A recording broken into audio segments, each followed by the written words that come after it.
सियासत में कोई भी नेता हमले का मौका नहीं छोड़ना चाहता है। अगर मौसम चुनावी हो तो ऐसे सियासी वार लाजमी हो जाते हैं। बाबा साहेब भीमराव अंबेडकर के परिनिर्वाण दिवस के मौके पर बीजेपी के राज्यसभा सांसद ब्रजलाल ने आजम के पुराने बयान को लेकर अखिलेश यादव को निशाने पर लिया। अब ब्रजलाल कह रहे हैं कि अखिलेश उस कृत्य के लिए बाबा साहेब से माफी मांगे। बाबा साहेब भीमराव अंबेडकर के 66वें परिनिर्वाण दिवस के मौके पर जब बीजेपी के सांसद ब्रजलाल ने बाबा साहेब को श्रद्धांजलि दी तो उनका दर्द छलक आया। पुरानी कहानी याद आ गई।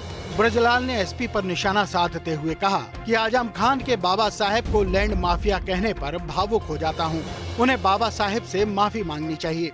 अखिलेश यादव जी, मैं उस दिन को याद करके भावुक हो जाता हूं जब 2016 में गाजियाबाद में आप हज हाउस का उद्घाटन कर रहे थे और आपके सामने आजम खान ने बाबा साहब को लैंड माफिया कहा था। ब्रजलाल के इस तीर के निशाने पर सिर्फ आजम ही नहीं बल्कि एसपी मुखिया अखिलेश यादव भी थे।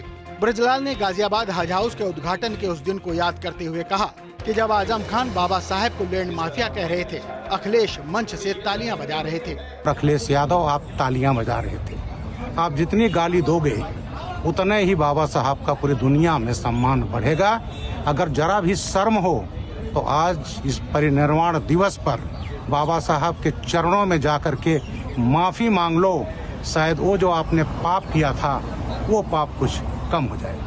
इन आरोपों के बाद ये जानना भी जरूरी हो जाता है कि आखिर सत्ता के अभिमान में चूर आजम खान बाबा साहेब को क्या कह गए थे। पूरे उत्तर प्रदेश में एक साहब की प्रतिमा खड़ी है।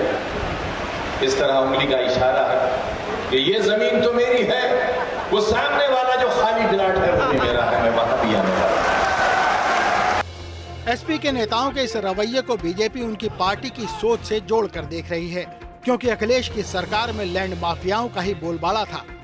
अब एसपी से सत्ता भले दूर हो गई हो, लेकिन विवाद उसका पीछा नहीं छोड़ रहे। Team news state.